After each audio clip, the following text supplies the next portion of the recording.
오늘 시간 함께 저기 주시는 말씀은 마태복음 26장 7절과 8절의 말씀입니다. 신약성경 마태복음 26장 7절과 8절의 말씀입니다. 다 찾으신 줄 알고 하나님의 말씀을 함께 바라보며 나아가도록 합니다. 한 여자가 매우 귀한 향유한 옥합을 가지고 나와서 식사하시는 예수의 머리에 부으니 제자들이 보고 분개하여 이르되 무슨 의도로 이것을 허비하느냐. 아멘. 말씀으로 해서 함께 기도하며 나아가도록 하겠습니다. 기도합니다. 주님, 이 밤도 주의 말씀 들음으로 나아가고자 합니다.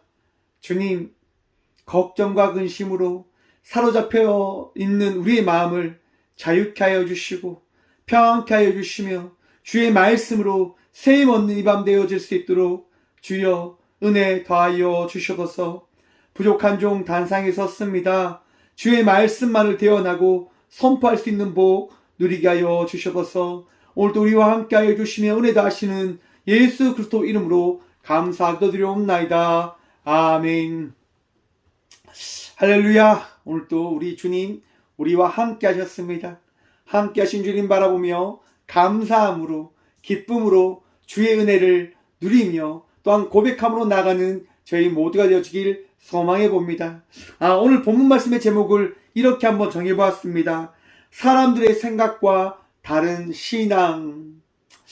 여러분, 신앙은 사람들의 생각과 다른 믿음의 삶임을 여러분 알고 계십니까? 신앙의 삶은요, 세상이 이야기하는 것과 다른 삶입니다. 세상의 이야기와 걸맞지 않는 삶의 형태이기도 할 것입니다. 우리 모두는 오늘도 신앙의 삶을 살아가기에 이 성전에 나와 예배하고 있습니다. 여러분, 이 시간 마음이 평안하십니까? 이 시간 여러분의 마음속에 기쁨이 있고 감사함이 있으십니까? 이 예배로 나온 우리 모두에게 그 은혜가, 그 평안이, 그 기쁨이 충만히 더해지기를 간절히 축원드립니다. 여러분, 마음에 평안함이 있어야 됩니다. 마음이 기쁨이 있어야 됩니다. 왜냐하면 우리는 믿음의 삶을 살아가기 때문인 겁니다. 우리는 예수 그리스도의 말씀을 통하여 살아가며 예수 그리스도를 바라보며 오늘도 그분이 걸어가신 그 길을 따라 나아가고 있기에 우리는 세상 사람들과 다른 삶을 살아가야 되는 자들인 겁니다. 그러하기에 감사하며 그러하기에 기뻐하며 그러하기에 즐거움으로 살아가야 되는 자들이다라고 할 수 있는 겁니다. 여러분, 지금 부활절을 맞아서요, 제가 오늘 딸기를 30박스나 넘는 딸기를 구입했습니다. 왜 그만큼 딸기를 구입했을까요? 여러분, 딸기 잼을 만들려고 합니다. 많은 교회들이 부활절을 맞아서 달걀을 나눠 주잖아요, 여러분. 저희 교회도 달걀을 나눠줄까 생각을 했는데 많은 교회가 나눠주는 그 달걀과 다른 거를 나눠 드려야 되겠다는 생각을 가져보았어요. 그래서 딸기 잼을 만들어서 여러분들에게 나눠 주려고 합니다. 딸기는 비타민C가 되게 풍부하다고 합니다. 그래서 여러분 먹으면 건강해진다고 하니까 설탕을 제가 조금밖에 넣지 않을 거거든요. 건강하게 드세요. 제가 이걸 딱 준비하는데 어떤 분이 이런 얘기를 하시더라고요. 목사님, 사서 고생하십니다. 너무 사서 고생하시는 것 아닙니까? 라고 이야기를 하시는 거예요. 많은 사람들이 제가 하는 목회를 바라보면서 그런 얘기를 합니다. 목사님은 참 고생이 많습니다. 참 수고를 많이 하십니다. 라고 이야기합니다. 그런 얘기를 하실 때마다 저는 마음속으로 이렇게 이야기합니다. 이것이 제가 살아가는 목회의 삶입니다라고 말입니다. 제 신앙의 모습입니다라고 제가 그런 분들에게 말씀을 드립니다. 제게 주신 사명이고 제게 주신 말씀이 있기에 저는 그러한 삶을 살아가고 있다라고 생각하고 바라보고 있는 겁니다. 사랑하는 성도 여러분, 신앙의 삶은요, 각자에게 주신 말씀, 각자에게 주신 그 믿음으로 살아내는 것입니다. 오늘 본문 말씀에 보면요, 한 여인의 이야기가 등장합니다. 여러분, 한 여인이요, 예수님께서 식사하는 그 자리로 찾아갑니다. 그런데 그 자리가 어떠한 자리냐? 문둥병 시몬이 거하는 집에 일어난 식사의 자리인 겁니다. 여러분, 당시 문둥병이라고 한다면 사람들이요 만나기 싫어하는 사람의 집인 거예요. 사람들이 찾아가지 않는 집인 거예요. 여러분, 우리 예수님이 어떤 분이시냐면 세상 사람들이 찾기 싫어하는 세상 사람들이 만나기 싫어하는 이들과 함께 하고자 하시는 분이심을 여러분 기억하시길 바랍니다. 우리 예수님은요 구별하지 않고 예수님을 찾는 자와 함께하는 분이심을 여러분 기억하십시오. 오늘 이 시간 예수님 만나길 원하는 마음으로 이 자리에 나와 계십니까? 그러면 이 밤 우리 주님 여러분들을 만나 주십니다. 이 밤 우리 주님이 여러분의 삶 속에 친히 함께하고 계심을 말씀해 주실 것이고 깨닫게 해 주실 것입니다. 여러분, 예수 그리스도의 은혜를 통하여 평안하십시오. 기뻐하십시오. 세상이 아무리 나를 다르게 본다 하더라도 우리 주님은요 우리를 다르게 바라봐 주시고 계십니다. 사랑의 눈으로, 너무나 고귀한 눈으로 우리를 지켜봐 주고 계심을 기억하시길 바랍니다. 여러분, 그렇듯 예수님께서요 식사하는데 여인이 어떻게 하냐면 옥합을 가져와서 그 옥합을 깨뜨려서 여러분 그 옥합에서 흘러내리는 그 나드라고 하는 향유를 예수님의 발에, 예수님의 그 머리에 바르는 겁니다. 여러분, 너무나 귀한 나드라고 하는 향유입니다. 여러분, 당시 이 나드라고 하는 것은요 그 곳에 나는 기름이 아니에요. 해외에서 들어온 거란 말이에요. 먼 나라에서 들어온 거란 말이에요. 그렇기 때문에 그 가치는요 어마어마해요. 오늘 본문 말씀에는 나오지 않지만 마가복음과 요한복음에 보시면 300데나리온이라고 합니다. 한 데나리온이 한 노동자의 하루 일당이라고 합니다. 여러분 한번 생각해 보십시오. 한 사람의 일당이 약 20만 원이라고 치면 15만 원이라고 치면 6천만 원? 아니면 4,500만 원? 3천만 원이 넘는 돈의 가치를 가지고 있는 향유예요. 그걸 여인이 아낌없이 예수님께 지금 붓고 있는 거예요. 상상이 되십니까? 여러분, 그런데 이때가 언제냐면 이제 내일 모레가 6월절인 거예요. 여러분, 당시 유대 사회에는요 6월절을 이 유대 사회에서 가장 귀한 삼절기로 여기고 있었어요. 가장 귀한 절기로 여기고 있었단 말이에요. 지나가다 이스라엘 백성들이 구원받은 날, 이스라엘 백성들이 산 날, 생명을 얻은 날이라고 하는 그 의미를 부여해서 6월절을 지키고 있는, 그 6월절을 준비하고 있는 때였어요.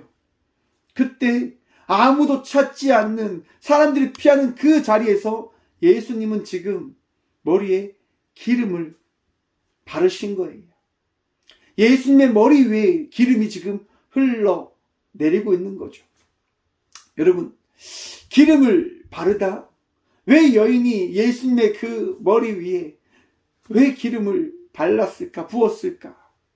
여러분, 성경에 전반적으로 보면 기름을 붓는다고 하는 의미는요 성결을 이야기합니다. 창세기에 보면 야곱이 그 베델이라고 하는 그 돌 아래에서 그 돌에 기름을 부어요. 왜냐하면 내가 이곳에서 하나님을 만났기 때문에 이곳은 거룩한 곳이다라고 하는 의미를 부여하며 거기에 기름을 붓는 거예요. 여러분, 그리고 그 제사장들이 어떻게 합니까? 그 성결함을 나타내기 위해서 그 제사장의 직분을 하기 위한 그 일로 머리에 기름을 붓는 행위를, 그 의식을 합니다. 또 왕이, 여러분, 그 왕의 임명을 받기 위하여 제사장으로 인하여부터 머리에 기름을 붓는 의식을 행하잖아요. 머리에 기름을 붓는다고 하는 것은 성결하며 또 거룩하며 왕으로서의 의미가 부여되어진 의식인 거예요. 여러분, 여인은 알지 못했어요. 자기가 무엇을 하는 건지. 그런데 지금 그 의식을 하고 있는 거죠. 세상 사람들이 봤을 때는 그걸 이해할 수 없는 거예요. 아니, 예수가 왕도 아닌데 300데나리온이나 되는 그 가치의 향유를 왜 붓지? 그래서 오늘 본문 말씀처럼 제자들이 이야기하는 거예요. 제자들이 보고 붕괴하여 이르되 무슨 의도로 이것을 허비하느냐라고 이야기하는 거예요. 300데나리온이나 되는 그 가치의 향유를 왜 이렇게 허비하냐라고 이야기하는 거예요. 여러분 한번 생각해 보십시오. 제자들에게 있어서 지금 눈앞에 펼쳐진 그 일은 어떤 일이냐면 허비되어진 일인 거예요. 세상 사람들의 관점으로 봤을 때 이해할 수 없는 삶인 거죠. 아니, 이 여자가 미쳤나? 3천만 원을 이렇게 의미 없이 가치 없이 날려버려? 예수가 뭔데? 예수가 누군데? 어찌 이 예수에게 이 모든 것을 다 쏟아버릴 수가 있는가? 라고 생각을 하게 되어지는 거죠. 무엇에 따라서요? 세상의 가치와 세상의 기준에 따라서요. 여러분, 하지만 여인은요, 그 가치와 다르게 지금 행동했다라고 성경은 말씀합니다. 오늘 본문 말씀 7절이죠. 한 여자가 매우 귀한 향유 한 옥합을 가지고 나와서 식사하시는 예수의 머리에 부으니. 여러분, 제자들은 지금 세상의 가치를 가지고 어떤 것을 정죄하며 이야기하는데, 여인은요, 세상의 가치와 반대되어지는 행동을 하고 있음을 이야기하고 있는 거예요. 이것이 무엇이냐? 바로 신앙의 삶이다라고 합니다. 사랑하는 성도 여러분, 우리는 신앙의 발걸음을 걸어가고 있습니다. 신앙의 삶을 살아가고 있다라고 하는 거죠. 고난주간 세상 사람들이 이해하지 못하는 그러한 삶을 우리는 살아내고 있는 거예요. 살아가고 있는 거예요. 왜 예수님을 생각해? 왜 예수님을 그렇게 생각하며 아파하고 기도하니?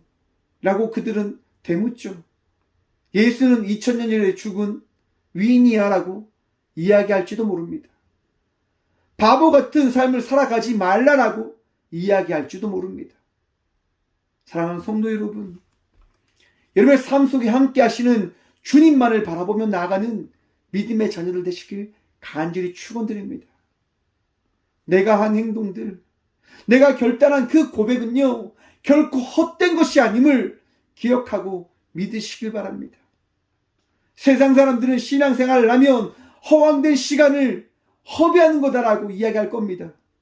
왜 그 시간을 허비하냐? 그 시간에 차라리 쉼을 쉬고 잠을 자고 편하게 살지, 왜 기도의 시간을 가지고, 왜 예배를 드리고, 왜 말씀을 바라보냐라고 이야기할지도 모릅니다. 하지만 여러분, 우리에게 믿음이 있기에 그 삶을 살아가는 것 아닙니까? 우리가 걸어가는 그 삶 속에 역사하시는 주님이 함께하고 계심을 우리는 믿지 않습니까? 믿어 의심치 않잖아요. 여러분, 의심합니까? 여러분이 살아가고 있는 이 삶이 부끄럽습니까? 허비되고 있다라고 생각하십니까? 그 생각을 이 시간 다 버리시길 축원합니다. 왜냐하면 살아계시는 주님께서요, 오늘 이 시간 여러분들에게 복을 더하실 거니까요. 은혜를 더하여 주실 것이니까요. 여러분 평안케 하실 것입니다. 여러분의 삶을 고쳐 주실 것입니다. 위로하실 것입니다. 여러분의 삶을 인도해 주실 것입니다. 걱정과 두려움이 아닌 평안으로 말입니다. 사랑하는 성도 여러분, 평안하십시오. 기뻐하십시오. 주기철 목사님이요, 그 신사참배를 반대하는 그 이유 하나로 인해서 감옥에 갇히게 됩니다. 주기철 목사님의 아내에 된 사모님이 가서 이야기하는 겁니다. 목사님, 이 감옥에서 만약 나오게 되어진다고 한다면 목사님은 가장 먼저 무엇을 하고 싶으십니까? 라고 묻는 거예요. 그 물음에 주기철 목사님 이렇게 말씀합니다. 제가 만약 다시 이 감옥에서 나가게 되어진다고 한다면 살아계신 하나님을 정말 뜨겁게 전하고 싶습니다. 우리 하나님을 정말 기쁘게 다시 선포하고 싶습니다라고 고백을 하는 거예요. 그 주기철 목사님의 고백에 따라 사모님도 그렇게 살아가셨다고 합니다. 결국 주기철 목사님은 감옥에서 그 자리에서 매를 맞아도 그 고난을 당해도 끊임없이 복음을 전하시는 거예요. 세상 사람들은 미쳤다고 이야기하죠. 맞습니다, 여러분. 우리는 예수 그리스도의 그 은혜에 사로잡힌 자들입니다. 거기에 붙잡힌 바 되어진 미친 사람이다라고 할 수 있을 만큼 이상한 삶을 살아가는 자들인 겁니다. 여러분 부끄러워하지 마십시오. 부끄러워하지 마세요. 저희가 살아온 삶을 한번 말씀을 준비하면서 살펴보았어요. 여러분 저는요 카페도 잘 안 다녀요. 사람들이 이야기해요. 목사님 왜 그렇게 사십니까? 제가 말씀드렸죠. 제가 삶을 살면서 저를 위해서 처음으로 족발을 한번 사 줘봤다. 그 족발을 먹으면서 엄청 울었습니다. 와, 내가 인생을 살면서 족발을 한번 나에게 사주지도 못했는가? 라고 하면서 펑펑 울었어요. 그런데 여러분, 시간이 지나니까 그것이 이해가 되어지더라고요. 그래, 그렇게 사는 거지 뭐. 그렇게 살아가는 거지 뭐. 왜냐하면 그것이 나의 인생이니까.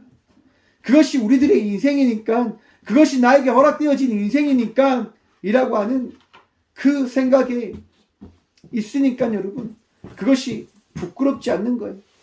그것이 걱정되어지지 않는 거예요. 그저 감사하고 그저 즐겁고 그저 행복한 거예요.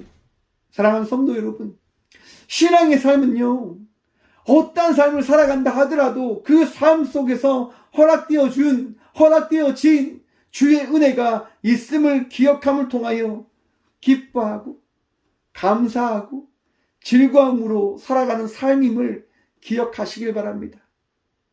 세상의 생각으로 나의 삶을 비교하며 삶을 살아가는 것이 아니라 주의 말씀을 의지하여 삶을 살아가는 것이 우리들의 삶임을 기억하십시오.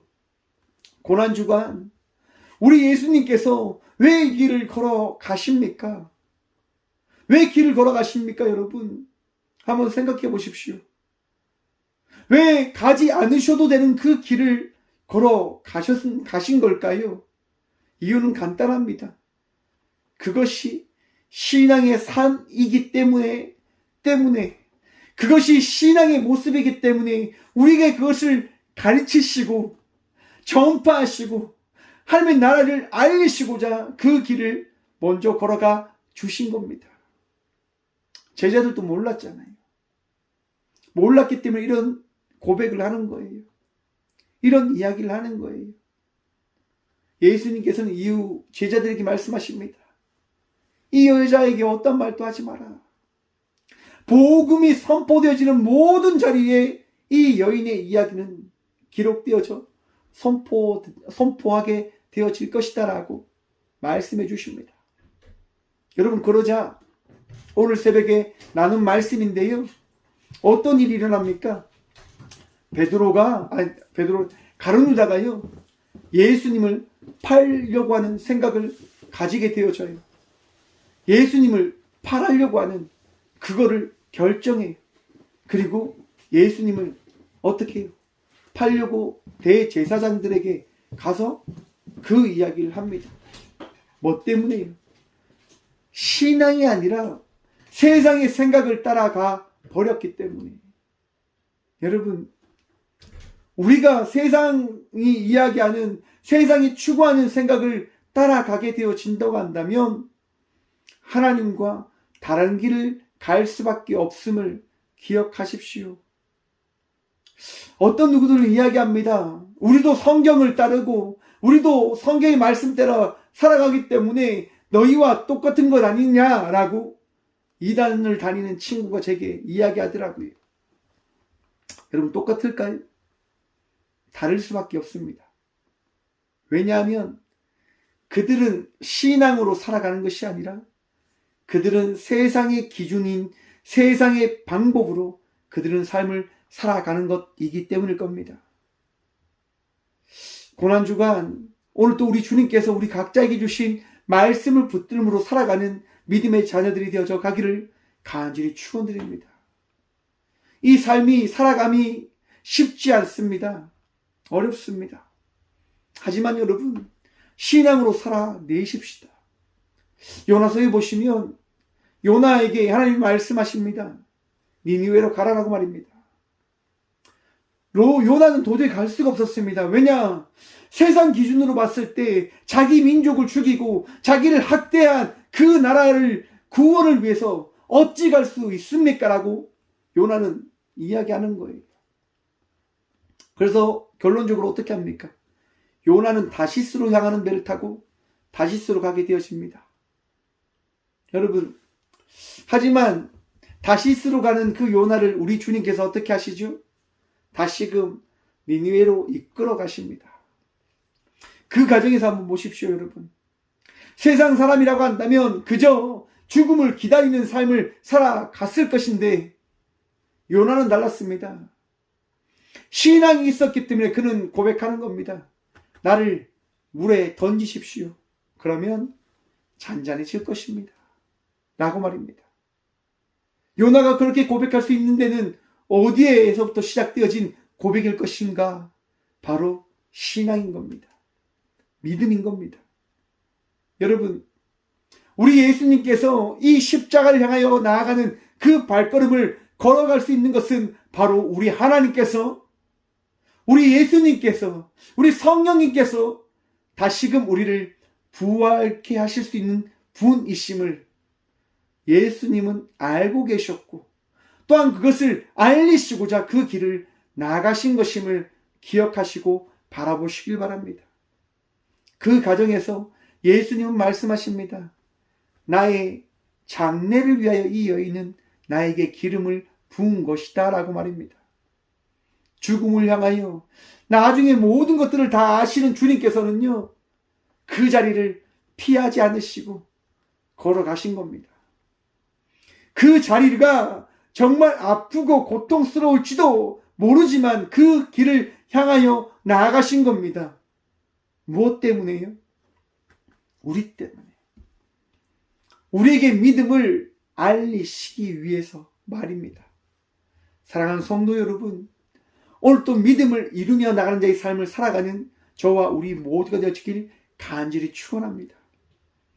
신앙의 삶은요, 우리 하나님 한 분 바라보며 나아가는 삶입니다. 우리 하나님으로 인하여 살아가는 삶입니다. 오늘 또 신앙의 삶을 살아가는 저와 우리 모두가 되어지길 간절히 축원드립니다. 오늘도 기뻐하시고 감사하십시오. 세상의 기준으로 바라보는 자가 아니라 우리 주님을 기준으로 오직 예수님이 내 삶의 전부임을 믿는 믿음으로 나아가는 저와 우리 모두가 되어지길 간절히 축원드립니다. 기도하겠습니다. 주님 감사합니다. 이 밤도 우리 주님 바라보며 말씀을 듣고 예배를 드리게 하심에 참 감사합니다. 세상 기준으로 바라볼 때 그게 뭐냐? 그렇게 드리는 것이 예배냐라고 이야기 되어줄 수 있지만 오늘 이 시간 이 자리 가운데 계신 우리 주님으로 인하여 부족한 종은 예배하며 나갑니다라고 고백함으로 나아갑니다. 또한 이 예배에 함께하는 많은 이들이 함께 고백함으로 나아갑니다. 주님, 우리가 드리는 이 예배 받아 주시옵소서. 주님, 신앙의 삶을 살아가는 믿음의 자녀들이 이 밤도 위로함을 받고 치유함을 누리며 평안을 누리며 나가는 자의 삶을 살아갈 수 있도록 복의 복을 더하여 주시옵소서. 지치지 않게 하여 주시고 넘어지지 않게 하여 주시고 포기하지 아니할 수 있는 자의 삶을 살아갈 수 있도록 이 밤 은혜 위에 은혜 더하여 주시옵소서. 우리 주님 바라보며 나아갑니다. 주여, 오늘도 우리와 함께하여 주시옵소서. 나의 힘이 되시고 나의 위로자가 되시고 우리의 반석 되신 암으로 인하여 질병으로 인하여 장애로 인하여 아파하는 이들에게 위로함을 다하여 주시고 치유함을 다하여 주시고 이 밤 놀라운 역사를 통하여 나음을 더 입혀주실 살아계신 예수 그리스도 이름으로 감사 기도드리오며 이제는 우리 주 예수 그리스도의 은혜와 하나님의 다음없는 사랑과 성령님의 감화교통하심이 세상의 생각이 아닌 신앙으로 삶을 살아가기로 결단함으로 나가는 꽃교회 모든 성도들과 함께 영상으로 예배하며 나가는 모든 믿음의 동역자들의 삶 속에 그들의 가정과 그들의 일터 위에 이제부터 영원까지 함께 하시기를 간절히 축원하옵나이다. 아멘.